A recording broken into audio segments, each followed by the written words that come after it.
Ok. Maintenant, le deuxième point, les Éphésiens ont échoué. On vient de parler du ministère des banques, mais il y a cette déclaration aussi que j'ai entendue, les Éphésiens ont échoué. Donc, que c'est à cause même des Éphésiens, de leurs belles interprétations, qu'il y a aujourd'hui beaucoup de divisions et de fausses doctrines dans les églises. C'est pourquoi il y a les tonnéristes, il y a les paratonnéristes, il y a toutes sortes de divisions dans les églises. Voici ce qui a été dit, que les Éphésiens ont échoué, frère. Mais je voudrais répondre que la prolifération des fausses doctrines n'est pas du ressort des Éphésiens. Cela, vous-même, vous connaissez l'écriture, vous devez comprendre cela. Dans Proverbe 30, le verset 18 à 19, il était clair. La Bible parle de la trace du serpent sur le rocher. Ça, c'est un mystère des Écritures. Vous savez, même dans Jude, le verset 4, il dit, il s'est glissé parmi vous certains hommes dont la condamnation est écrite depuis longtemps. Et ces personnes-là qui renversent la grâce de Dieu en dissolution, etc., etc. Et qui enseignent des choses pernicieuses et tout. Ces choses-là devaient être dans l'église. Et même vous avez vu aussi dans l'Ancien Testament qu'il y a eu du feu étranger qui a été introduit dans Lévitique chapitre 10, le verset 1 jusqu'au verset 2. Vous avez vu que les enfants d'Aaron, qui sont lévites, sacrificateurs, ont manipulé du feu étranger et Dieu les a tués. Ceux-là, ils sont morts à cause de cela. Est-ce qu'on a dit, bon, Aaron, toi et tes fils, c'est terminé pour vous, puisque vous introduisez de fausses doctrines, allez, on arrête tout, on écoute seulement Moïse. On vient, on prend la loi et puis on lit, et puis chacun rentre. Non, mais la loi devait être expliquée, la loi de Dieu devait être expliquée par les sacrificateurs, c'est ce qui est écrit. Moïse reçoit la révélation de façon brute, lourde, et maintenant il la dépose. Et il appartient maintenant aux Lévites, ceux-là qui ont été ordonnés pour cela, pour ne pas dire les sacrificateurs, pour pouvoir expliquer la loi au peuple, c'est ce qui est écrit. Et donc, la prolifération des fausses doctrines n'est pas du ressort des Éphésiens, bien au contraire, c'est grâce aux Éphésiens qu'il y a un reste qui suit encore la parole. C'est ceux-là que Dieu a mis en tant que gardien, parce que le frère Bernard a dit qu'ils sont les policiers, je ne dirais pas, les 5 offices sont l'armée, constituent l'armée, le corps d'élite du Dieu vivant, et que c'est ceux-là qui gardent la parole. Donc vous ne pouvez pas dire que les Éphésiens ont échoué sans dire que Dieu a échoué, parce que c'est Dieu qui a établi les Éphésiens dans l'église. Et s'il y a eu des faux, et qu'il y a encore des faux, il y aura toujours des faux Éphésiens, ça ne veut pas dire qu'il n'y a pas de vrais Éphésiens. Les faux sont reconnus à cause des vrais. Tu dis qu'il y a des faux biais, mais est-ce qu'il n'y a pas de vrais biais? C'est à partir du vrai biais qu'on fait les faux biais. Les imitateurs vont toujours entrer en scène, même au temps du temps de Paul. Nous lisons dans 1 Corinthiens chapitre 11, le verset 18 jusqu'au verset 19. Nous lisons cela. Et d'abord, oui, j'apprends que lorsque vous vous réunissez en assemblée, oui, il y a parmi vous des divisions. Il y a parmi vous des divisions. Et je le crois en partie. Vas-y, je le crois en partie. Car il faut qu'il y ait aussi des sectes parmi vous. Il faut qu'il y ait aussi des sectes parmi vous. Afin que ceux qui sont approuvés soient reconnus comme tels au milieu de vous. Soient reconnus comme tels au milieu de vous. Il faut qu'il y ait des sectes. C'est la parole de Dieu. Le diable va toujours venir semer. Il y a la bonne semence et la mauvaise semence. Ça, c'est indéniable. Nous lisons aussi 2 Pierre chapitre 2, le verset 1 jusqu'au verset 2. Donc, les fausses doctrines là, ce n'est pas à cause des Éphésiens, mais c'est à cause du diable qui a introduit de faux Éphésiens, des gens dans le message depuis le temps de Paul, des apôtres. Mais ils étaient là pour combattre. Et Paul même a dit, je sais qu'il se glissera parmi vous après mon départ. Et voilà, dans Actes chapitre 20. Des loups cruels qui ne pagneront pas le troupeau et qui enseigneront des choses pernicieuses pour entraîner les disciples après eux. Il dit, plusieurs même vont les suivre dans cette dissolution-là. Vous voyez, et la voix de la vérité sera calomniée à cause d'eux. Et puis aujourd'hui, ça arrive, ça vous surprend. Vous dites, non, les Éphésiens, donc on arrête tout. Paul va dire, oh, c'est bon, Timothée, tu ne prêches plus. Tite, Sostène, Silas, vous tous, vous ne prêchez plus, parce qu'Hyménée et Alexandre, je crois, ont introduit des fausses doctrines, ils ont prêché que la résurrection a déjà eu lieu et tout ça. Paul les a livrés à Satan. Pour cela, il va dire, oh, allez, vous tous là, on arrête, on ne prêche plus. C'est une raison ça. Et puis vous prenez la relève avec une organisation qu'on appelle T-Boy. C'est-à-dire que est-ce que cette organisation-là a un fondement dans les Écritures? Vous pouvez situer ça dans quel passage des Écritures? Comme un politicien le disait, il dit, je ne prendrai pas quelque chose d'illégal pour combattre ce que vous pensez même être illégal. Or, c'est ce qui est légal là que vous combattez, que Dieu a établi dans l'église. Des Éphésiens, on trouve même les traces dans les Écritures partout. Et il a dit, ce temps l'arrête jusqu'à la fin. Et aujourd'hui, vous venez dire non, on les écarte. Et tous. Pourquoi? Parce que les Éphésiens sont un problème pour le royaume de Satan. Parce que les Éphésiens descendent sur le terrain pour combattre le diable avec la parole, avec le message, parce qu'ils ont été entraînés dans le message. Ce sont les soldats de l'armée du Dieu vivant. Et l'ennemi, voyant cela, il utilise des frères pour combattre les Éphésiens, pour pouvoir affaiblir l'église. Parce que vous-même là, mettez-vous dehors, mettez-vous même loin de tout fanatisme, mettez-vous à l'écart et puis observez vous-même. Voyez cette organisation, les gens sont dans les t-shirts, de Branham et consorts. Et puis imaginez, vous-même, vous êtes dans la dénomination, imaginez que vous êtes dans la dénomination, et puis vous voyez ce groupe-là. Et puis vous êtes en train de jouer des bandes de quelqu'un qu'on ne connaît pas, avec colonne de fond, on n'a rien expliqué, et puis on a dit venez à ça, c'est ça là qui est. Même le catholique le plus véreux, il ne peut pas être converti par ça. Vous allez gagner combien? Ce sont les gens du message là que vous pouvez avoir, ceux qui sont mal affermis. Vous combattez le message, parce que ça ne donne pas une secte. Les gens vont voir comme une secte. Parce que d'abord, vous êtes dénommé. C'est ce qu'on appelle une dénomination. Et puis il y a Téboy, Côte d'Ivoire, Téboy, Congo, un peu partout. Le même nom, cette même organisation un peu partout là, ça fait quoi? Une organisation religieuse, une dénomination, vous êtes dénommé. Et Frère Branham a été clair là-dessus. Il a dit ce message ne sera jamais organisé. Et quels sont les fondements que vous avez dans les Écritures? Vous dites non, à partir d'aujourd'hui, nous allons, c'est-à-dire comme telle personne, les sacrificateurs ont fait du faux, on les écarte et puis on met un autre ordre. Vous avez vu ça où? Comme les Éphésiens ont échoué, on met un autre ordre. Qui vous a dit qu'ils ont échoué? S'ils échouent, c'est l'échec de Dieu. Parce que c'est Dieu qui a établi cela. Et c'est la manière de Dieu de gouverner. La manière de Dieu, de travailler. C'est la voie pourvue par Dieu. Il n'y a pas d'autre voie. Ça n'existe même pas. Mais vous venez avec une organisation qui n'a rien à voir. Et avec des t-shirts. Et à l'effigie mais c'est du barnamisme. Comment vous pouvez encourager quelqu'un à suivre le message avec ça? Gagner quelle âme? Si ce n'est de déchirer les églises, de combattre le message, et vous pensez que c'est Dieu qui est dans ça, faites très attention. Et les arguments que vous donnez ne tiennent pas. Frère, ressaisissez-vous. Ressaisissez-vous pendant qu'il est encore temps. Ressaisissez-vous. Lisons 2 Pierre 2, le verset 1 à 2. Il y a parmi le peuple de faux prophètes. De faux prophètes. Et il y aura de même parmi vous de faux docteurs. Il y aura parmi vous de faux docteurs. Pourquoi ça vous surprend? Qui introduiront des sectes pernicieuses. Et vous voyez des sectes pernicieuses et puis ça vous surprend. Et puis vous dites que ce sont les Éphésiens qui sont la base de cela. Non! Ce sont les faux là qui font cela. Et qui reniant le maître qui les a rachetés, attireront sur eux une ruine soudaine. Et vous n'êtes pas les premiers à avoir fait ça. Plusieurs les suivront. Il dit plusieurs les suivront. Dans leur dissolution. Oui, il faut les Et la voix de la vérité sera calomniée à cause d'eux. Beaucoup de personnes vont suivre. Il y a toujours les tendances. Et il y a beaucoup de tendances. Nous devons rester dans les limites de la parole, tout simplement. Exposé de cet âge de l'église, l'âge de l'église de Spin, page 129-1. Page 129-1. Vous qui dites que les Éphésiens ont échoué, vous pensez que cet esprit-là, c'est aujourd'hui que ça existe? Les femmes, même dans les dénominations, ce qu'elles ont dit, que les hommes ont échoué, c'est fini, et que les femmes prennent la relève. Mais qui vous a appelé à prendre la relève? C'est Dieu qui a dit, bon, comme ils ont échoué, il a pris la relève. Arrêtez cela. Vas-y, frère. Si vous pensez que ce n'est pas vrai, écoutez ceci. Écoutez ceci. Dans le monde entier, dans les groupes pentecôtistes et fondamentalistes, oui, ils font des organisations d'hommes d'affaires. Ils se sont imposés au pupitre sans avoir d'appel de Dieu. Ils sont imposés à la chair sans avoir reçu un appel de Dieu. Ils se sont fait passer pour des pécheurs d'hommes. Ils se sont fait passer pour des gens qui et pour les fondateurs d'un mouvement de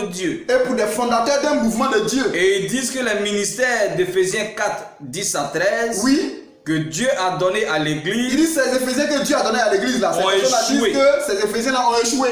Et que par conséquent, eux prennent la relève. Et ils vont prendre la relève. Nous voici en plein dans l'accomplissement de la prophétie qu'on appelle la révolte de Corée. Il dit mais ça c'est la révolte de Corée, c'est cette prophétie là qu'on voit aujourd'hui. Et ils ne se rendent même pas compte. Que c'est eux qui ont accompli cette prophétie. Que c'est eux qui accomplissent cela. Ils continuent aveuglément à prêcher leur expérience. Ils continuent à prêcher leur expérience en guise de vérité, ce qu'ils ont vécu dans chaque assemblée où ils sont passés.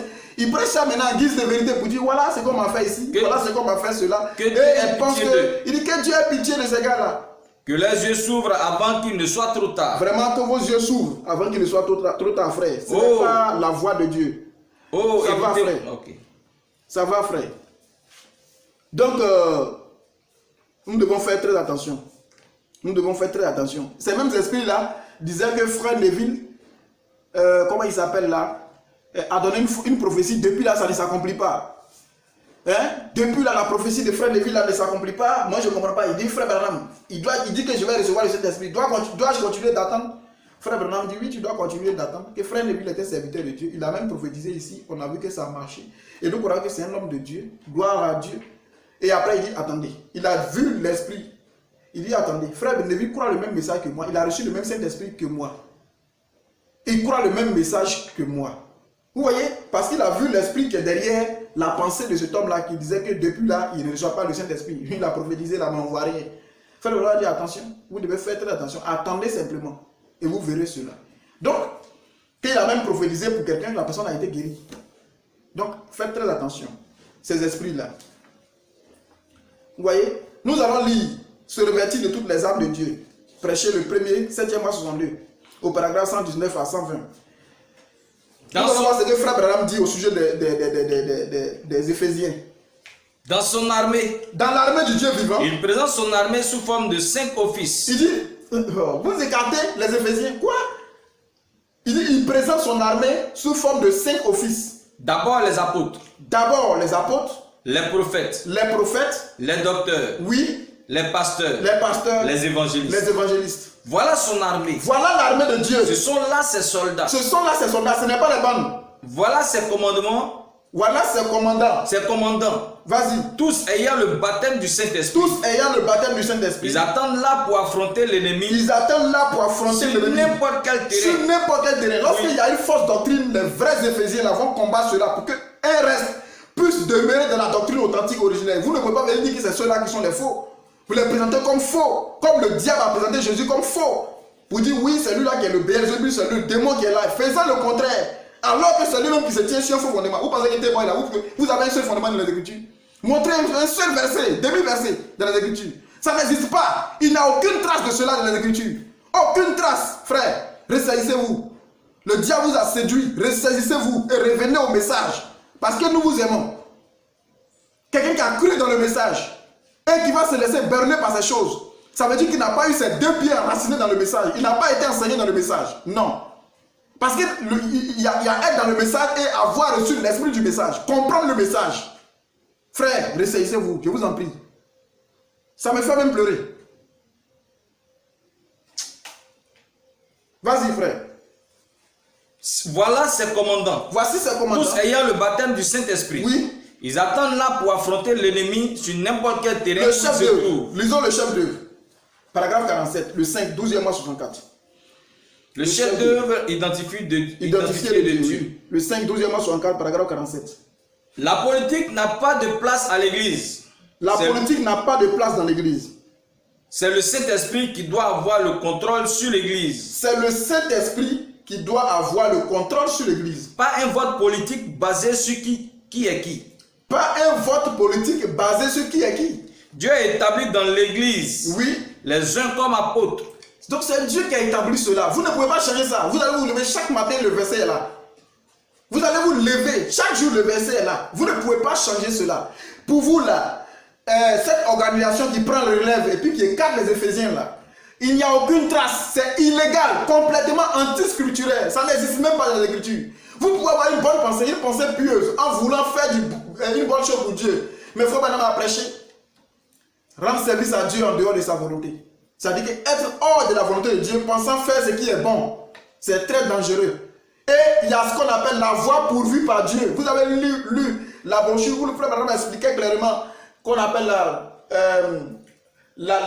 le serpent d'airain. Où il a dit qu'il y avait une seule voie pourvue par Dieu. Ce n'était pas prière, mais c'était de regarder au serpent d'airain qui était suspendu là. La voie pourvue par Dieu. Lorsque Dieu a pourvu une voie, c'est cette voie-là qu'il a pourvu les Éphésiens. Il n'y a pas d'autre voie.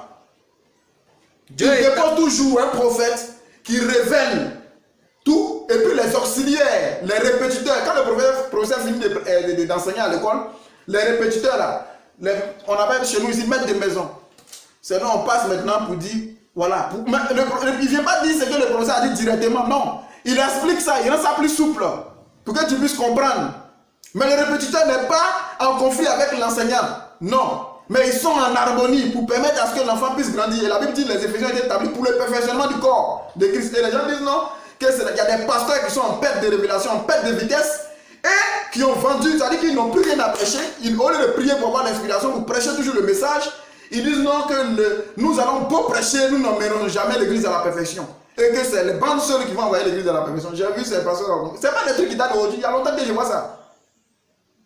Frère, la Bible dit, il a établi les Éphésiens pour le perfectionnement des saints. C'est l'écriture et ça ne peut être anéanti. Vas-y. Dieu a établi dans l'église les uns comme apôtres, Les uns comme apôtres, les autres comme prophètes, les autres comme prophètes, les autres comme docteurs et les autres comme évangélistes et pasteurs. Vas-y. Ce n'est pas le vote de l'homme qui les a placés là. Il y a des gens qui disaient un pasteur doit être voté. On doit le lire. Jamais de la vie. Vous avez mal compris. Lorsqu'une assemblée, c'est pourquoi le message là, même la Bible là, il y a des paroles qui semblent contradictoires. Il dit bien qui semblent contradictoires. Dieu dit je ne me répands pas. Dieu dit je me répands d'avoir créé l'homme. Mais il faut un Éphésiens pour t'amener à comprendre dans quelles circonstances Dieu se répand, dans quelles circonstances Dieu ne se répand pas. Sinon en réalité Dieu ne se répand pas. Mais il faut expliquer les choses dans leur contexte.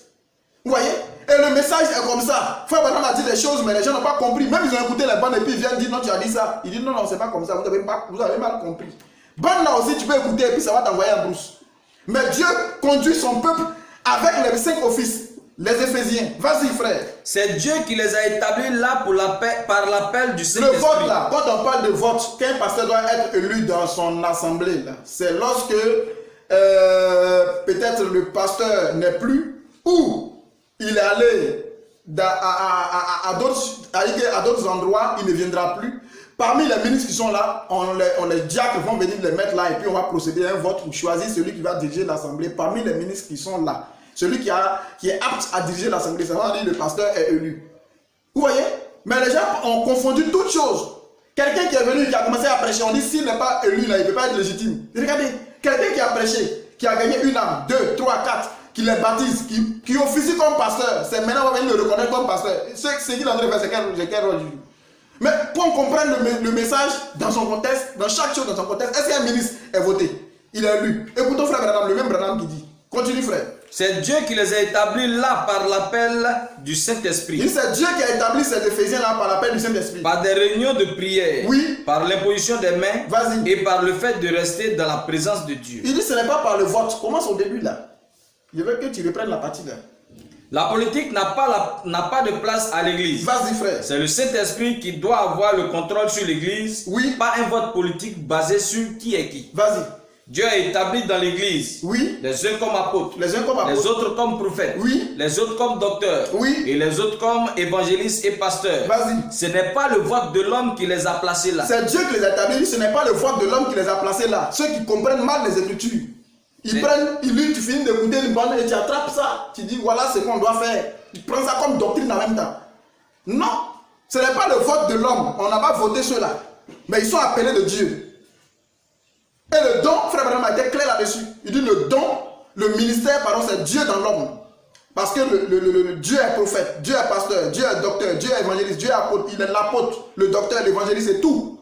Maintenant, Dieu dépose cela dans chaque individu pour que Dieu puisse s'exprimer au travers de l'homme. Mais chaque étoile ne brille pas de la même manière. C'est pourquoi tous les ministres n'ont pas la même... comment on appelle ça? Ne prêchent pas avec la même intensité ou avec la même fluidité. Chacun selon que Dieu lui a donné. Vous voyez? Mais c'est Dieu qui s'exprime au travers de lui. Et c'est le Saint-Esprit qui le stimule lorsqu'il est en train de prêcher. C'est pourquoi ce qu'il est en train de prêcher là vient de Dieu, avec l'onction de Dieu. C'est pourquoi les prédicateurs, quand ils finissent de prêcher, même toi-même, tu es prédicateur, tu les acclames. Parce que c'est Dieu. Tu vois que c'est Dieu qui est en train de parler au travers de cet homme. Les ministres ont leur place dans l'église, frère. Arrêtez ça. Arrêtez ça. Ne dites pas que... Non, arrêtez ça. Arrêtez cela. Nous lisons Apocalypse chapitre 4. Troisième partie, prêcher le 8, premier mois 61 au paragraphe 10. Nous allons écouter frère Branham.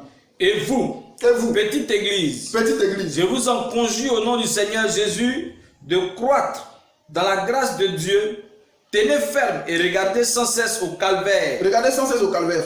Autant toutes les racines d'amertume de votre cœur et de votre âme. Racines d'amertume dans votre cœur et dans votre âme. Afin que Dieu puisse vous utiliser n'importe quand. Vas-y frère. Si jamais vous vous sentez conduit à faire quelque chose. Si jamais vous vous sentez conduit à faire quelque chose. Ou si une révélation ou autre chose vient à vous d'une manière étrange. Si une révélation ou autre chose vient à vous d'une manière étrange. Quelque chose comme une mise en garde ou autre chose. Oui. Faites attention. Il dit faites très attention. Satan est sournois Vous et devez rusé. faire attention. Satan est très sournois. Voyez-vous? Très rusé au possible. Confrontez cela avec la parole de Dieu et consultez votre pasteur. Il dit peu importe ce qui va venir comme inspiration là.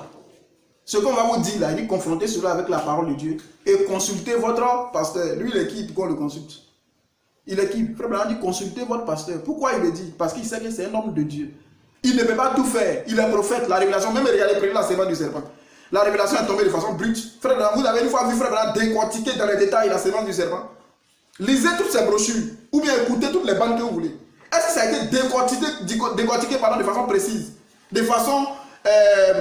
est-ce qu'il a explicité la chose? Il a rendu ça plus clair? Non. C'est les révélations que Dieu a données. Il dit c'est ça. Point. Tu crois ou tu ne crois pas. Mais c'est un ainsi dit le Seigneur, tu es obligé de croire.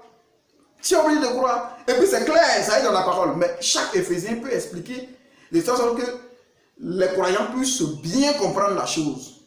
Quand même que nous croyons tout cela, mais est-ce que ça a été expliqué comme il le faut dans les détails? Non, il appartient maintenant au ministre de prendre la révélation et d'expliquer cela au peuple. Vous voyez, quand vous prenez le témoignage du prêcher le jeudi 28, 11e mars 63 au matin, paragraphe 19 que nous n'avons pas dit, Frère Branham dit, les serviteurs de Dieu sont des étoiles qui brillent chacun de sa manière, mais chaque étoile ne reçoit sa lumière de quelque part. Cette lumière-là, ce n'est pas eux-mêmes qui brillent, mais c'est le Saint-Esprit-là qui stimule les serviteurs de Dieu, et puis ils manipulent la parole, et puis ils font briller la parole. Et puis vous voyez, vous dites non, celui-là il prêche. Non, c'est l'Esprit de Dieu qui vient s'appuyer sur le don que Dieu lui a donné. Le don est parfait. C'est l'homme qui est faillible, mais le don, il est infaillible parce que le don, c'est Dieu dans l'homme. C'est pourquoi il dit, il était monté en haut, il a fait des dons aux hommes. Les Éphésiens sont des dons qu'il a apportés aux hommes. Et il a dit, vos frères les Lévites, là, je vais les offrir en don. Ils seront comme des sacrifiés pour vous. Pour le travail de la tente d'assignation. Je vais les offrir en don pour vous. Il dit, il a fait des dons aux hommes. Et il a donné les uns comme apôtres, les autres comme pasteurs, prophètes et docteurs. Ce sont des dons qu'il a apportés à l'église. Donc on ne peut pas dire que les Éphésiens ont échoué, que c'est à cause d'eux qu'il y a de mauvaises interprétations.